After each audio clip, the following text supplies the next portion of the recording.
My YouTube channel Manisha डिस और आज हम डिस्कस करने वाले हैं लॉक अप सीजन 2 के फाइनल जजमेंट डे के बारे में। मतलब कि 31वें एपिसोड यानी कि 31st एपिसोड में क्या हुआ सब कुछ बताऊंगी, क्योंकि ये वाला एपिसोड थोड़ा सा मजेदार रहा। क्योंकि लास्ट जजमेंट डे है तो ऑब्वियसली यहाँ पे धमाकेदार होना है। साथ में यहाँ पे 2 एविक्शंस भी होते हुए नजर आए, जो कि कैसे हैं क्या है सब मैं आपको बताऊंगी। साथ में यहाँ पे पेरेंट्स को भी बुलाया गया, 2 स्पेशल गेस्ट भी आए जो कि थे भूमि पेडनेकर और हुमा कुरैशी। और साथ में यहाँ पे जनता का आवाज लेके वो मतलब कि बन के क्या लेके आए, कैसे हुआ, सब कुछ बताऊंगी। बस आप अपने सीट की पेटी मान लो, आराम से बैठ जाओ और सुनते रहो कि क्या से क्या हुआ। एकदम स्टार्टिंग से लेके एंड तक मैं आपको सब कुछ एक्सप्लेन करने वाली हूँ, वो भी शॉर्टकट में। तो सुनो, तो यहाँ पे शुरुआत इस जगह से होती है कि सबसे पहले तो रितेश और जो फराह है उनकी एंट्री होती है स्टेज पे। दोनों आते हैं और उसके बाद मिलते हैं सारे इनमेट से। तो यहाँ पे जब वो इनमेट से मिलते हैं तो सबसे पहले तो यहाँ पे तारीफ की जाती है कि कैसे यहाँ पे इस शो में आके अपने अंदर की वीकनेस को, अपने अंदर में दबे हुए एक राज को निकाल के पब्लिक के सामने रखा। सच या फिर सजा इस शो का मतलब कि इस सीजन का थीम ही है। और यहाँ पे कैसे अपने सच को ऑन किया कंटेस्टेंट्स ने। स्पेशली यहाँ पे वो बोलते हुए नजर आए हैं किसको, श्रेया, शिवांगी और हर्षद को, कि इन तीनों ने अपना हिम्मत दिखाते हुए अपने लाइफ की सच्चाई बताई कि कैसे उनको बचपन में मोलेस्ट किया गया। ये सब चीजें यहाँ पर जो है बोल के उनको तारीफ की जाती है। उसके बाद तीनों को यहाँ पे स्टेज पे बुलाया जाता है कि उनके लिए कुछ है। तो यहाँ पे रितेश जो है वो और फराह यहाँ पे हर्षद, शिवांगी और श्रेया को स्टेज पे बुलाते हैं। तीनों जाते हैं और वो बोलते हैं कि आपने जो ओवरकम किया है अपने फेयर को, उस चीज को लेके हम यहाँ पे जो है कुछ बोलना चाहते हैं। और यहाँ पे हर्षद के जो पापा होते हैं उनको बुलाया जाता है। हर्षद अपने पापा को देख के थोड़ा सा इमोशनल होते हैं। उसके बाद हर्षद जो है वो अपने पापा को हक करते हैं, प्रणाम करते हैं। शिवांगी भी उनके पापा को जो है पैर छू के प्रणाम करती है और हर्षद अपने पापा को जो है वो हक करते हैं। हर्षद के पापा से पूछा ये जाता है कि आपको कैसा लग रहा है जब आपके बेटे ने नेशनल टेलीविजन, इंटरनेशनल टेलीविजन पे अपनी सच्चाई जो है ऐसे ऑन की है, और आप मतलब कि कैसे थे उस टाइम पे कि आपको इन्होंने ये सब बातें जो है वो नहीं बताया, तो आपका रिएक्शन अभी कैसा है। तो यहाँ पे हर्षद के पापा बताते हैं कि इसके जो मम्मी है, जब वो उस टाइम पे जिस टाइम पे हर्षद के साथ में ये सब चीजें हुई थी तो उस टाइम पे मुझे ऐसा था कि मैं बाहर था, इसकी मम्मी घर में थी। ऐसा नहीं है कि इसकी मम्मी के साथ में इसकी नहीं बनती थी, इसकी मम्मी के साथ में इसकी अच्छी खासी बनती थी और एक फ्रेंड के जैसे में थे। बट मुझे समझ में नहीं आ रहा है कि इसने ये सब बातें उनको बताई क्यों नहीं। हाँ, एक टाइम था जब ये 8 साल का था, तब तक हमारे बीच में ऐसा स्ट्रिक्टनेस वाला एक रिश्ता था, बट उसके बाद से हम यहाँ पे दोस्ती वाला रिश्ता जो है वो रख रहे थे। बट फिर भी इसने मुझे नहीं बताया, तो इस बात का मुझे बुरा लगा। अगर वो उस टाइम ही मुझे वो सब बातें बता देता तो शायद मैं उस सब चीजों पे कुछ एक्शन ले पाता, बट इसने मुझे ये सब बातें जो है वो नहीं बताई। मुझे इस बात का रिग्रेट हमेशा रहेगा। बट मैंने कभी भी अपने बच्चे को ऐसा फील नहीं करवाया कि तुम डर के रहो या फिर कुछ भी। जो भी बातें वो मुझे सीधा वो मुंह पे बोल सकता है, मैंने हमेशा इसको ये सब बातें जो है वो फील करवाई है। साथ में यहाँ पे हर्षद के पापा ये भी बोलते हैं कि मैं बहुत प्राउड हूँ कि ये मेरा बेटा है और ये बहुत ही प्यारा बच्चा है और बहुत ही अच्छा है। और इसके साथ में उन्होंने सभी पेरेंट्स को ये मतलब कि मैसेज दिया कि आप अपने बच्चे के साथ में कंफर्टेबल रहो और उनकी हर बात मन की जानो, ताकि उनके अंदर में क्या चल रहा है क्या नहीं वो आपके साथ में शेयर कर सके।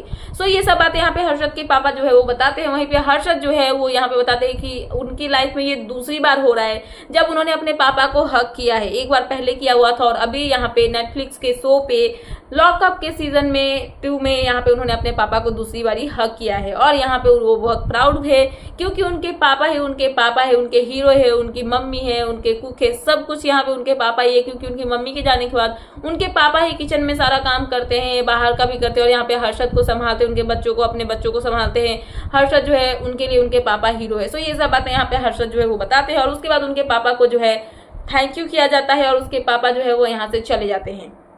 शो हर्षद के पापा यहाँ से जब चले जाते हैं तो बारी आती है यहाँ पे श्रेया की। तो श्रेया को बोला जाता है कि श्रेया कैसा लगेगा जब आपकी मम्मी को आप फेस करोगे। श्रेया बोलती है कि नहीं नहीं नहीं, मेरे पेरेंट्स को मत बुलाओ। और वो यहाँ पे लिटरली रोने लगती है क्योंकि वो यहाँ पे प्रिपेयर नहीं थी ये सब बातें कैसे होंगी। तो यहाँ पे श्रेया जो है वो रो रही होती है और उतने में वहां से जो है श्रेया की मम्मी चल के आती है। हर्षद जाते हैं उनके पास, उनको पिक करके लाते हैं और यहाँ पर जो है हर्षद जब उनको लेके आते हैं तो श्रेया की मम्मी जो है वो श्रेया को हक करती है, थोड़ा सा प्यार करती है। जहाँ पे श्रेया जो है वो थोड़ा सा मतलब कि ऐसा फील करती है कि उनकी मम्मी बहुत वीक है, वो टूट जाएंगी वगैरह वगैरह, ये सब बातें जो है वो होती है। फिर श्रेया की मम्मी जो है वो स्ट्रांगली यहाँ पे श्रेया को सपोर्ट करती है और वो बोलती है कि यही चीजें अगर उसने मुझे तभी बता दी होती तो शायद मैं अभी कुछ और रिएक्ट करती उस सब चीजों पे। हाँ, मैं थोड़ी सी वीक हूँ, बट इसकी जो स्ट्रेंथ है इसको ही देख के मुझे अंदर से स्ट्रेंथ आती है और मैं जो है हर चीज के लिए स्टैंड ले सकती हूँ। जब मैं घर में ये सब देख रही थी टीवी पे, तो जब मुझे पता चला कि ये सब चीजें ऐसी ऐसी बातें हैं तो मैं रोने लगी थी। फिर इसके पापा ने मुझे जो है मतलब स्ट्रेंथ दी और समझाई कि आप इतना ज़्यादा मत डरो, क्योंकि तुमसे ही तो उसको स्ट्रेंथ मिलती है। अगर तुम ही रोने लगोगी तो फिर वो वीक पड़ जाएगी।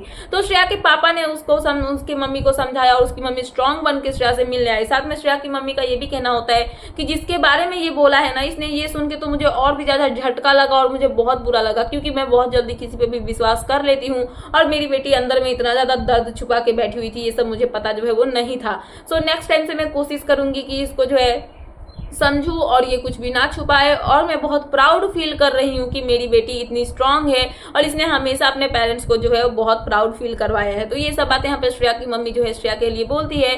फिर श्रेया से जब पूछा जाता है कि उनको कैसा फील हो रहा है, तो श्रेया भी बताती है कि मैंने एक्सपेक्ट नहीं किया था कि मम्मी इतना स्ट्रांग यहाँ पे जो है दिखाएगी, अपने आप को प्रेजेंट करेंगी, बट मुझे अब जो है ऐसा लग रहा है कि मेरे ऊपर जो बोझ था, जो मैंने अंदर में दबा के रखा था, फाइनली वो बाहर आया और सब कुछ जो है वो अच्छा हो गया। सबने मुझे सपोर्ट कर दिया, क्योंकि मुझे ऐसा लग रहा था कि अगर ये सब बाहर आएगी तो मम्मी पापा पे सवाल उठेंगे कि कौन क्या बोल रहा है, क्या नहीं बोल रहा है, तुमने बताया नहीं, ये वो। तो ये सब चीजें जो है श्रेया यहाँ पे बोलती है। उसके बाद श्रेया की मम्मी को जो है बाय बाय कर दिया जाता है, थैंक यू किया जाता है। श्रेया की मम्मी यहाँ से चली जाती है। सो यहाँ पे दो लोगों के पेरेंट्स आ गए, हर्षद और श्रेया के। तो कौन बची? शिवांगी। सो शिवांगी के घर से उनकी मम्मी आती है। शिवांगी जब अपनी मम्मी को देखती है तो वो भी यहाँ पे इमोशनल होती है, रोने लगती है। फिर हर्षद जाते हैं, शिवांगी की मम्मी को एकदम प्यार से लेके आते हैं, उनको प्रणाम करते हैं, हक करते हैं, कैसी हो आंटी। और उसके बाद शिवांगी जो है वो भी अपनी मम्मी को हक करती है और बहुत प्यार से बात करती है। दोनों के बीच में बातें होती है, क्योंकि ये सब जो भी चीजें यहाँ पे नेशनल टेलीविजन इंटरनेशनल प्लेटफॉर्म पे जो शिवांगी ने बताई है, ये सब उनके मम्मी पापा को पहले से ही पता था, क्योंकि उनके मम्मी पापा ने सपोर्ट करके उनको बचाया था उस इंसान से। तो यहाँ पे जो है शिवांगी का कहना यही होता है कि मैं जब ये सब बोल रही थी टीवी पे, मतलब कि ऐसे कैमरे पे, तो मुझे ऐसा लगा था कि मम्मी पापा कैसे रिएक्ट करेंगे, क्योंकि मैं इनको बोल के नहीं आई थी कि मैं ये सब बातें जो है वो यहाँ पे सीक्रेट के तौर पर बोलने वाली हूँ। सो इसका मुझे डर था कि इनका रिएक्शन कैसा होगा, बट इनका रिएक्शन जो है वो पॉजिटिव था। तो यहाँ पे शिवांगी की मम्मी बोलती है कि तू मेरी हीरो है और तुझे मैंने समझा, बस मुझे इस बात का शौक था कि मैं बहुत जल्दी किसी पे बिलीव कर लेती हूँ और उस इंसान को मैंने अपना भाई माना और उसी ने मेरे साथ में ये सब गलत चीजें की। तो ये सब मुझे जो है हर्ट करती है। बाकी उसके बाद से मैंने अपने बच्चों को कभी अकेले कहीं जाने नहीं दिया और हमेशा उनको प्रोटेक्ट करती थी, चाहे डांस क्लास जाए, चाहे कहीं भी जाए, मैं हमेशा उसके साथ रहती थी और उसके लिए जो है हमेशा स्टैंड लेती थी, ताकि मेरे बच्चे को कुछ भी गलत ना हो। सो ये सब बातें यहाँ पे शिवांगी की मम्मी बताती है और उसके बाद जो है उनकी मम्मी को भी थैंक किया जाता है। उसके बाद उनकी मम्मी भी जो है वो चली जाती है। सो उसके बाद क्या होता है, तीनों के पेरेंट्स आके चले जाते हैं और तीनों को वापस जो है वो लॉकअप में भेज दिया जाता है। ये लॉकअप में जाते हैं। फिर यहाँ पे सब लोग जो है इनकी तारीफ करते हैं, बोलते हैं कि तुम्हारा जो भी था ना वो देख के हमारा यहाँ का माहौल जो है बहुत लाइट अप हो चुका था, सब लोग बहुत खुश थे। सबके पेरेंट्स को, तुम तीनों के पेरेंट्स को देख के हम बहुत खुश हुए। राम कपूर यहाँ पे तीनों के पेरेंट्स को की तारीफ करते हैं कि तुम्हारे पेरेंट्स बहुत क्यूट है, बहुत मतलब कि सिंसियर, बहुत समझदार और बहुत प्यारे लग रहे थे। वहीं पे हर्षद जो है वो बोलते हैं कि देखो भाई अब तो मैं बहुत अच्छा फील कर रहा हूँ, मैंने अपने पापा को हक कर लिया। वरुण बोलता है कि देख भाई ऐसे ही लाइफ में खुश रहा कर, ऐसे ही खुश रहेगा तो अच्छा दिखेगा। यहीं पे आकांक्षा चौधरी भी तारीफ करती है कि भाई अब तो तू बहुत स्ट्रांग हो गया, तेरे पापा आगे चले गए। सो ये सब इनके बीच में जो है कन्वर्सेशन जो भी होती है वो हो रही होती है, ये सब चीजें होती है। और उसके बाद जो है फिर से यहाँ पे एंट्री होती है रितेश और फराह की। रितेश फराह यहाँ पे आते हैं तो वो बताते हैं कि जो शिवांगी जोशी है उनको मिला है टॉक टाइम। उन्होंने ये टॉक टाइम जीता है, मतलब कि वो नॉन स्टॉप जो है बिना इंटरप्शन के कुछ भी जो है यहाँ पे बोल सकती है, कोई भी इंटरप्ट नहीं करेगा। तो शिवांगी यहाँ पे किसी के लिए कुछ वैसा बोलती नहीं है। स्पेशली वो बोलती है कि मैं रितेश सर और फराह मैम के लिए कुछ बोलना चाहती हूँ। तो यहाँ पे वो बोलती है कि रितेश सर आप मुझे बहुत पसंद हो, आपकी मूवीज की मैं फैन हूँ। उसके अलावा भी मैं आपके 2 डायलॉग्स है जिसके लिए मैं डाई हार्ट फैन हूँ और मैं सबको जो है अपनी लाइफ में चिपकाते रहती हूँ ये डायलॉग्स, जो कि मुझे बहुत पसंद है। तो यहाँ पे वो दोनों डायलॉग्स बताती है शिवांगी, जो कि पहला वाला होता है, रुको गाइस मैंने लिख के रखा है, मेरे को याद नहीं है, सॉरी। सो प्यार को आदत बन जाना चाहिए और जब आदत प्यार बन जाए, मतलब कि आदत बन जाए प्यार, तो प्यार को कभी भी कम नहीं होने देना चाहिए। सो यहाँ पे ये सब जो है बातें बोली जाती है शिवांगी की तरफ से कि ये रितेश देशमुख का डायलॉग है। ये पहला डायलॉग होता है। दूसरा डायलॉग यहाँ पे ये होता है कि रितेश देशमुख जैसा हस्बैंड पाने के लिए जिनेलिया जैसी वाइफ भी होनी चाहिए। और ये डायलॉग यहाँ पे शिवांगी जो है वो बोलती है और बोलती है कि सर ये आपकी रियल लाइफ की डायलॉग्स है और ये मुझे बहुत पसंद है और मैं इसको बहुत पसंद करती हूँ और सबको चिपकाती भी हूँ। सो रितेश यहाँ पे थैंक यू करते हैं क्योंकि उनके डायलॉग को लेके ये सब बातें जो है वो बोली जाती है। साथ में रितेश ने ये भी बोला था कि मैंने अपने बच्चों को भी सिखाया इसके बाद में कि कभी भी कुछ भी प्रॉब्लम हो तो मुझसे मम्मी से जरूर शेयर करना, मतलब कि रितेश और जिनेलिया से जरूर शेयर करना, किसी से भी कुछ छुपाने की जरूरत नहीं, क्योंकि हम तुम्हारे लिए खड़े रहेंगे, कोई रहे या फिर ना रहे। सो ये सब चीजें होती है। साथ में शिवांगी अपने टॉक टाइम का यूज करते हुए फराह की भी तारीफ करती है कि मैम आपकी मैं बहुत बड़ी फैन हूँ और मैं बहुत खुश हूँ और मैं चाहती थी कि रितेश सर को ये डायलॉग जो है कभी बोलूँ और फाइनली मुझे वो मौका मिला। साथ में वो ये भी बोलती है कि मैम जब लास्ट टाइम आप मेरे घर पे आई थी तो राजमा मम्मी ने बना के खिलाया था, इस बारी जो है वो मैं बना के खिलाऊंगी। तो फराह बोलती है कि बलि का बकरा मुझे क्यों बना रही है, मुझे नहीं खाना तेरे हाथ का। सो यहाँ पे शिवांगी जो है वो प्यारा सा स्पीच देती है, सबकी तारीफ करती है। तो यहाँ पे रितेश देशमुख बोलते हैं कि अब आपका सफर यहाँ पे खत्म होता है क्योंकि आपका स्पीच ही ऐसा है जैसे कि आप इस शो को अलविदा कर रही हो, ऐसे टाइप की आप यहाँ पे जो है स्पीच दे रही हो। तो क्या नाम है शिवांगी, वो बोलती है कि नहीं नहीं नहीं सर मुझे नहीं जाना, मैं बस ऐसे ही अच्छा बोल रही थी। तो ये सब चीजें यहाँ पे जो है इनकी दिखाई जाती है, इनके बीच में ये सब मजाक मस्ती जो है वो चलती है। उसके बाद यहाँ पे एंट्री होती है दो special guest Huma Qureshi and Bhumi Pednekar का। तो यहाँ पे इनकी जब आती मतलब ये दोनों आती है जनता की आवाज बन के, तो यहाँ पे ये जो कंटेस्टेंट्स है उनको कॉल आउट करती है कि कौन गलत है कौन सही है। तो सबसे पहले तो राम कपूर की बारी आती है, जहाँ पे राम कपूर को बोला ये जाता है कि पहले वो अपने लिए स्टैंड लेते थे, राम कपूर अपने लिए लड़ते थे, बट अब ऐसा हो गया कि राम कपूर दिखते ही नहीं है, राम कपूर एकदम साइड हो चुके हैं। 1 वीक से ऐसा हो गया है कि राम कपूर का कोई स्टैंड ही नहीं दिखता, कोई मुद्दा ही नहीं दिखता है। सो राम कपूर जो है वो बोलते हैं कि हाँ मैं पहले खेलता था, बट जब से मतलब कि उनकी वाइफ गौतमी आके गई है तब से उनको ये बोला गया है कि उनके बच्चे जो है उन्होंने अपना ट्रिप कैंसिल कर लिया है। क्यों? क्योंकि वो राम कपूर को डेस्परेटली टीवी पे नेटफ्लिक्स पे जो है वो देखते हैं और उसकी वजह से उन्होंने अपना ट्रिप कैंसिल कर दिया। तो इसी की वजह से राम कपूर यहाँ पे रुके हुए हैं, बट राम कपूर यहाँ से जाना चाहते हैं, वो चाह रहे थे कि अपनी वाइफ के साथ में ही वापस ही जो है वो कर ले क्योंकि उनको यहाँ पे रहना नहीं है। तो उनसे फिर से पूछा जाता है कि मतलब आप नहीं रहना चाहते हो? तो राम कपूर बोलते हैं रहना चाहता हूँ, मुझे रहना है, बट मुझे ऐसा फील हुआ अंदर से कि मुझे अब यहाँ से चले जाना चाहिए। सो ये सब चीजें इनकी होती है। और उसके बाद जो है बात आती है शिल्पा पे। सो शिल्पा को यहाँ पे ये बोला जाता है कि पहले आप मुद्दों में बोलती थी, हर चीज ही मुद्दे में अपना पॉइंट ऑफ व्यू जो है वो रखती थी, अब आप खुद ही मुद्दे क्रिएट कर रहे हो, तो इसका क्या कहना है? तो शिल्पा बोलती है कि नहीं ऐसा कुछ भी नहीं है, मैं कोई मुद्दे क्रिएट नहीं करती हूँ। तो यहाँ पे कहीं ना कहीं श्रेया को लेके बोला जाता है कि श्रेया के साथ में जो उनकी दोस्ती थी वो कैसे टूट गई। कहीं ना कहीं जो विजिटिंग आवर्स स्टार्ट हुए थे और विजिटर्स आए थे उसके बाद से शिल्पा का अलग ही बिहेवियर देखने के लिए मिला। श्रेया ने अपने तरफ से जेस्चर भी दिखाया, श्रेया ने दोस्ती करने की कोशिश भी की, बट शिल्पा ने यहाँ पे सीधे कट ऑफ कर दिया और यहाँ पे श्रेया से बातें करनी बंद कर दी। जहाँ पे श्रेया बताती है कि मैंने बहुत बार इनसे दोस्ती करने की कोशिश की, बट इन्होंने अपने तरफ से कोई भी ऐसा जो है अप्रोच नहीं दिखाया, इन्होंने खुद ही मेरे से दोस्ती तोड़ ली। मैंने इनको टिश्यू पे लेटर भी लिख के दिया तो उससे उन्होंने दीवार पूछा, चॉकलेट योगेश आकांक्षा को खिला दिया। मैं अगर मेरे से क्लियर नहीं करोगे तो कोई भी चीज क्लियर कैसे होगी? शिल्पा बोलती है कि जब से तुमको क्या नाम है श्रेया कालरा शो का टैग मिला है तब से तुम अलग ही एरोगेंट में घूम रही हो, जबकि देख के ये पता चल रहा है कि शिल्पा ही यहाँ पे जेलस नजर आ रही है श्रेया से। तो जो भी चीजें होगा इस मतलब कि ये सब चीजें यहाँ पे डिस्कशन जो है वो चलता है। उसके बाद कहीं ना कहीं इनडायरेक्टली रितेश, फराह और भूमि और जो हुमा है वो लोग यहाँ पे ये बोलती है कि श्रेया और शिल्पा की जो दोस्ती है वो बहुत अच्छी दिख रही थी और ये दोस्ती टूटनी नहीं चाहिए, क्योंकि ये दोस्ती इन लोगों ने मतलब कि जब से शिल्पा गई है तब से डे 1 से इनकी चल रही है और अभी लास्ट वीक में ऐसे होगी। तो कहीं ना कहीं उन्होंने यहाँ पे इनडायरेक्टली शिल्पा को डराने की कोशिश की, धमकी देने की कोशिश की या फिर क्या बोलने की कोशिश की पता नहीं, बट उन्होंने माधुरी को बीच में लाया। बोला कि जब माधुरी थी तो वो श्रेया के साथ में सही दिख रही थी, बट जब माधुरी और श्रेया की फाइट हुई थी तो कहीं ना कहीं श्रेया सही दिखी और माधुरी गलत दिखी और माधुरी जो है वो एविक्ट हो गई। तो इसलिए कहीं ना कहीं शिल्पा को ये बोला जा रहा है कि बहन देखो अभी तुम श्रेया के साथ थी तो ठीक थी, अभी श्रेया के साथ नहीं हो तो तुम गलत दिखोगी तो तुम भी एविक्ट हो जाओगी। तो ये सब चीजें यहाँ पे शिल्पा को बोली जाती है और शिल्पा जो है ये सब बातें सुनती है। तो यहाँ पे श्रेया का कहना ये होता है कि शिल्पा को जब आकांक्षा ने बोला था कि वो मुझे मेरा सीक्रेट रिवील करने वाली है तो शिल्पा को ये सब बातें पता थी, बट शिल्पा ने मुझे आके नहीं बोला। और शिल्पा का कहना यह है कि मैंने तुमको आके इसलिए नहीं बोला क्योंकि इसको चुगली बोलते हैं। तो यहाँ पे कौन शरीफ बैठा हुआ है? सब तो एक दूसरे की चुगली ही करते हैं और यही करने के लिए आए हुए हैं। सो श्रेया की इस बात से सब लोग यहाँ पे अग्री करते हैं कि गाइस सच में यहाँ पे चुगली तो सब करते हैं, मुंह पे नहीं, पीठ पीछे नहीं, हर एक जगह जो है बस चुगली चुगली चुगली चुगली चुगली, यही सच है, मतलब कि सब चलता है रियलिटी शोज में। सो यहाँ पे इस चीज को लेके जो है श्रेया बोलती है। तो यहाँ पे जो है शिल्पा है वो बताती है कि आकांक्षा ने मुझे आके बोला था ऐसी ऐसी बातें। तो यहाँ पे वो बोलती है कि आकांक्षा ने तो तुमको इन्फ्लुएंस कर लिया, क्योंकि श्रेया को यहाँ पे आकांक्षा जो शिल्पा और आकांक्षा के बीच में बातें हुई थी रात को सीक्रेट रिवील करने से एक मतलब की रात पहले।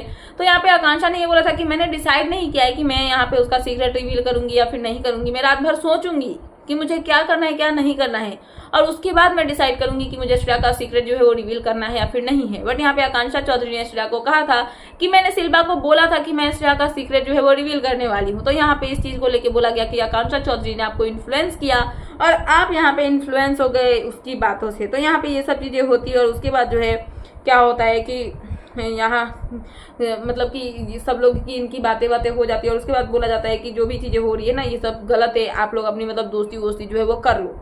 सो यहाँ पे पैम और श्रेया को शिल्पा और श्रेया को दोस्ती कर लेने की जो है सलाह दी जाती है इनके तरफ से। उसके बाद बारी आती है यहाँ पे पैम की।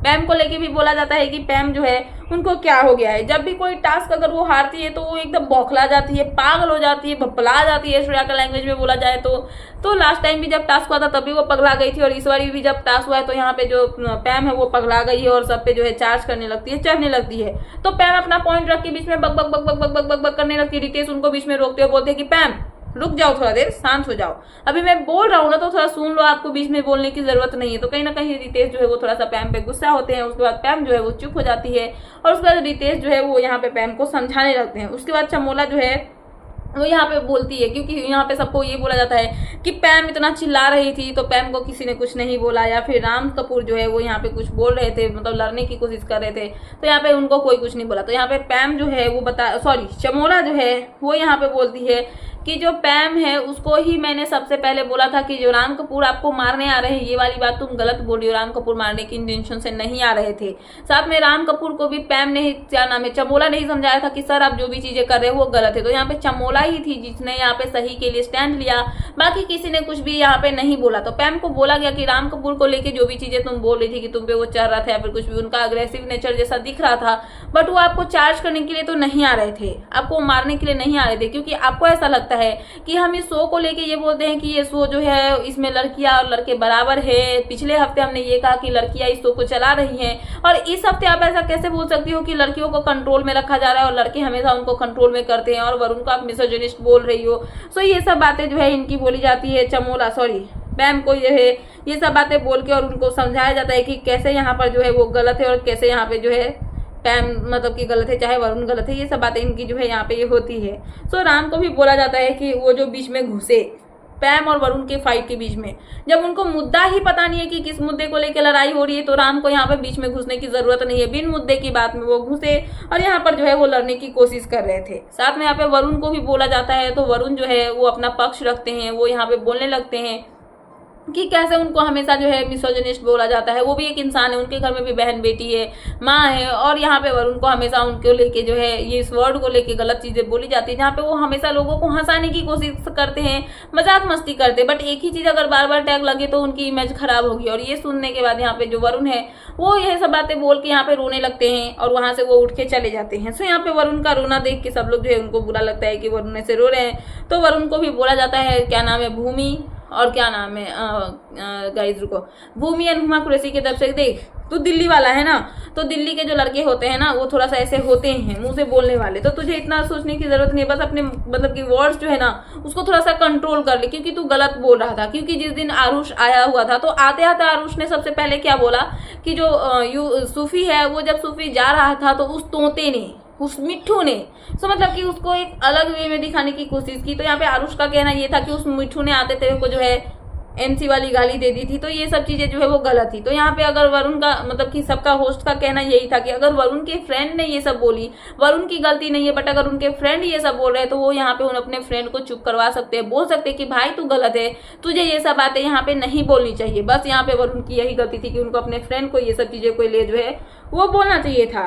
फिर पैम को यहाँ पे वरुण के लिए कॉल आउट किया कि जो भी चीजें थी उनकी सीक्रेट रिवील क्यों की गई इस तरीके से, गंदे तरीके से, कि वो यहाँ पे सेम फुल है, अपनी फैमिली के लिए वो पेपर वेपर बेचते थे, काम करते थे, ये गलत बात है, किसी का सीक्रेट ऐसे करके रिवील नहीं करना चाहिए था, इस सिचुएशन में तो नहीं करना चाहिए था। तो ये सब चीजों को लेके यहाँ पे पैम जो है उनको भी सुनाई जाती है। और उसके बाद जो है आकांक्षा चौधरी की बारी आती है। सो अक्कू की बारी आती है तो यहाँ पे आकांक्षा चौधरी से ये पूछा जाता है कि आप जीतने के लिए क्या क्या कर सकते हो। सो यहाँ पे आकांक्षा चौधरी बोलती है कि मैम मैं सर में जीतने के लिए कुछ भी कर सकती हूँ, कुछ भी। सो यहाँ पे आकांक्षा चौधरी को ये बोला जाता है कि अगर आप जीतने के लिए कुछ भी कर सकते हो तो फिर जब यहाँ पे सुजैन आई थी आपकी विजिटर बन के तो आप अपना ईगो आगे में रख के कैसे निकल गए। तो यहाँ पे आकांक्षा चौधरी अपना पक्ष रखती है कि बाहर की चीजें मुझे बोल रही थी, ये सब चीजें जिसकी वजह से मुझे गुस्सा आया। बट यहाँ पे फराह खान, रितेश देशमुख सबका कहना यही होता है कि बाहर की चीजें को अपने प्रेजेंट लाइफ में इफेक्ट क्यों होने दे रहे हो, वो पास्ट है। सो अगर आप उस टाइम पे सुजैन की बातें सुन लेते तो शायद आप यहाँ पे गलत नहीं दिखते और आप जो है आज सेफ होते, या फिर आपका जो भी मतलब कि सपोर्ट में वो नहीं थी, आपको सैबोटेज कर रही थी, वो सब ये नहीं करती, वो आपके लिए ही खेलती, आपके सपोर्ट में खेलती, बट आपका जो बिहेवियर था जो कि सही नहीं था, जिसके वजह से वो जो है आपके अगेंस्ट खेली और आज आप यहाँ पे एट रिस्क में हो और सामने वाला सेफ होके निकल गया। और आपका जो फ्रेंड था, जो फ्रेंड नहीं एनिमी कुछ भी बोल सकते हो, जो कि सुजैन थी, उन्होंने आपको ही सैबोटेज जो है वो कर दिया। तो यहाँ पे आकांक्षा चौधरी को जब ये सब बातें बोली जाती है तो आकांक्षा चौधरी समझती है ये सब बातें और फिर वो यहाँ पे रोने लगती है, क्योंकि हर बारी कोई इंसान आके बार बार आपको एक ही चीज के लिए बोले तो ऑब्वियसली सामने वाला बंदा जो है वो बुरा मान ही जाएगा, उसको हर्ट होगा ही। उसके बाद यहाँ पे ये सब चीजें होती है, सबको बताया जाता है कि क्या चीजें क्या नहीं, और उसके बाद यहाँ पे बारी आता है, सबको बोला जाता है कि आप सब जो है 2 ऐसे कंटेस्टेंट्स के नाम लिखोगे जो कि आपके अकॉर्डिंग सबसे ज्यादा वीक है। यहाँ पे ये बोला जाता है, तो सब अपना अपना नाम लिखते हैं। जहाँ पे कुछ लोगों के पता चलता है, जैसे कि योगेश जो है वो पैम और शिल्पा का नाम लिखते हैं, वहीं पे वरुण जो है वो पैम और शिल्पा का नाम लिखते हैं, शिवांगी यहाँ पे पैम और शिल्पा का नाम लिखती है, वहीं पे श्रेया जो है वो राम आकांक्षा चौधरी का नाम लिखती है, चमोला जो है वो राम और आकांक्षा चौधरी का नाम लिखती है, हर्षद यहाँ पे राम और पैम का नाम लिखते हैं। ऐसे ही करके सब लोग जो है सबका नाम अपना अपना लिख लेते हैं, 2-2 नाम। और वहीं पे भूमि पेडनेकर और साथ में जो यहाँ पे क्या नाम है हुमा कुरैशी थी, उनके पास भी एक सीक्रेट काम मिलता है कि उनको नहीं बताना है कि वो किसका नाम लिख रहे हैं, बट उनको भी 2 लोगों के नाम लिखने हैं जो कि उनके अकॉर्डिंग सबसे वीक कंटेस्टेंट है, बट उनके अकॉर्डिंग सबसे strong contestant Shilpa and Shreya ही है। सब जाते हैं यहाँ पे शिल्पा और श्रेया की ही तारीफ करके जाते हैं, और इस हफ्ते भी वही चीजें जो है वो हुई। यहाँ पे भूमि और क्या नाम है हुमा ने तो नाम लिखे 2, बट वो रिवील नहीं हुए, और यहाँ पर जो है इन सब ने सबके नाम लिखे कि किनको किनको उनको 2 कंटेस्टेंट जो है वो वीक लगते हैं। उसके बाद क्या होता है कि शिल्पा और श्रेया जो है इनके बीच में कन्वर्सेशन होती है, क्या नाम है मतलब जो भी चीजें इनके लड़ाई झगड़े हुए थे उसको लेकर शिल्पा और श्रेया के बीच में कन्वर्सेशन हो रही होती है। उसके बाद राम कपूर की यहाँ पे एंट्री होती है, जहाँ पे राम कपूर यहाँ पे बताते हैं कि कैसे क्या क्या चीजें हैं। राम कपूर बोलते हैं कि मुझे आपके साथ में खेल के बहुत अच्छा लगा। ये तो राम कपूर और शिल्पा के बीच में कन्वर्सेशन हो रही है। राम यहाँ पे शिल्पा की तारीफ करते हैं गेम की। राम कपूर बोलते हैं कि आपके साथ मुझे खेल के बहुत अच्छा लगा, आपने बहुत अच्छा खेला, आप बहुत स्ट्रॉन्ग कंटेस्टेंट हो। जो भी चीजें हुई उसको साइड में रख के हम ये सब चीजें जो है वो सॉर्ट आउट करते हैं। और उसके बाद राम कपूर और शिल्पा एक दूसरे को हक करते हैं। और उसके बाद श्रेया ये सब देख के she is like oh my God, ये मैं क्या देख रही हूँ। मतलब कि यहाँ पे प्यारी प्यारी सी बातें हो रही है, 2 लोग जो दुश्मन थे उनके बीच में क्यूट क्यूट सा मोमेंट हो रहा है। यहाँ पे वो टीज करती है, चिढ़ाती है राम और शिल्पा को। ये सब चीजें यहाँ पे हो जाती है, इनके बीच में ये सब चीजें चल जाती है। और उसके बाद क्या होता है कि जो मतलब कि क्या नाम है टास्क जो होने वाला था ना कि मतलब कि क्या नाम है रुको, जिसमें मतलब कि नाम लिखा था कि किसको आउट करना, मतलब 2 वीक कंटेस्टेंट्स का नाम जो है इनको लिखना था, तो वो वाला टास्क जो है वो यहाँ पे स्टार्ट होता है। उस टास्क के दौरान पे यहाँ पे ये होता है ना कि जो ब्लॉग्स बने होते हैं, ब्लॉग्स बने होंगे तो ब्लॉग्स का यहाँ पे ये करना है ना कि सबको ब्लॉग्स पे मतलब जो स्टार्टिंग पॉइंट है वहां पे खड़ा होना है। और यहाँ पे खतरा का घंटी बजा रहेगा, जिसने जिसके लिए जितने वोट्स किए हैं उतने खतरे यहाँ पे होने वाले। जैसे कि पैम है तो पैम वीक कंटेस्टेंट है, इस चीज को लेके यहाँ पे 6 लोगों ने वोट किया, मतलब कि 6 खतरे यहाँ पे पैम के लिए है। वहीं पे शिल्पा ने जितने यहाँ पे खतरे, मतलब शिल्पा को जितने उन्होंने वोट किया उतना खतरा उनके अगेंस्ट है। तो यहाँ पे जो एट्रिक्स कंटेस्टेंट्स हैं उनके लिए ये सब चीजें जो है यहाँ पे बनाई गई है। यहाँ पर जब ये टास्क स्टार्ट होता है तो उनके पास में एक और चांस है कि अगर उनके पास में अगर मतलब कि लगे कि हाँ अगला वाला जो स्टेप वो लेने वाले हैं उसमें उनका जो है वहां पे मतलब कि माइंड्स लगे हुए हैं कि अगर गलत स्टेप लिया तो ब्लास्ट होगा और आप एविक्ट हो जाओगे, टर्मिनेट हो जाओगे। आपके पास में ऑप्शन है कि अगर आप कोई स्टेप ले रहे हो तो उस टाइम पे अगर आपको लग रहा है डर कि आपका ब्लास्ट होने वाला है तो आप कोई भी अपना एक सीक्रेट रिवील करो। सीक्रेट रिवील करने के बाद अगर ब्लास्ट भी होगा तो वहां पे आपको शील्ड मिल जाएगा, मतलब आप यहाँ पे बच जाओगे, आपका ब्लास्ट हुआ आपको टर्मिनेट नहीं करेगा।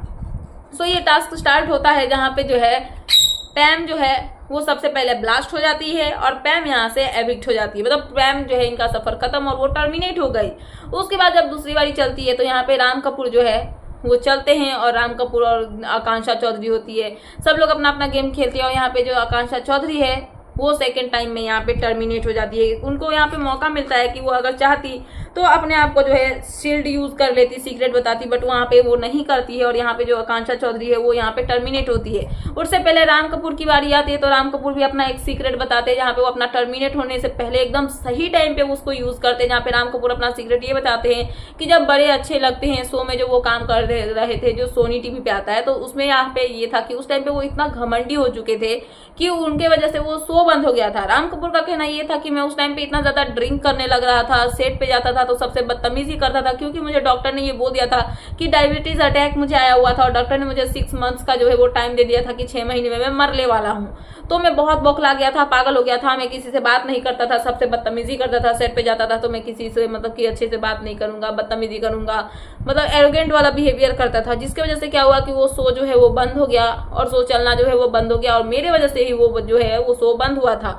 उसके बाद मैंने 2 साल सीक्रेटली अपने ऊपर में पूरा काम किया और आज जो है मैं यहाँ पे हूँ और मैं जो है वो ठीक हो चुका हूँ। सो राम कपूर अपना ये सीक्रेट जो है वो रिवील करते हैं और उसके बाद जो है आकांक्षा चौधरी, राम कपूर के सीक्रेट के बाद आकांक्षा चौधरी जो है वो आउट हो जाती है और अपना सीक्रेट जो है वो आउट होने से पहले रिवील नहीं कर पाती है शील्ड यूज करने के लिए।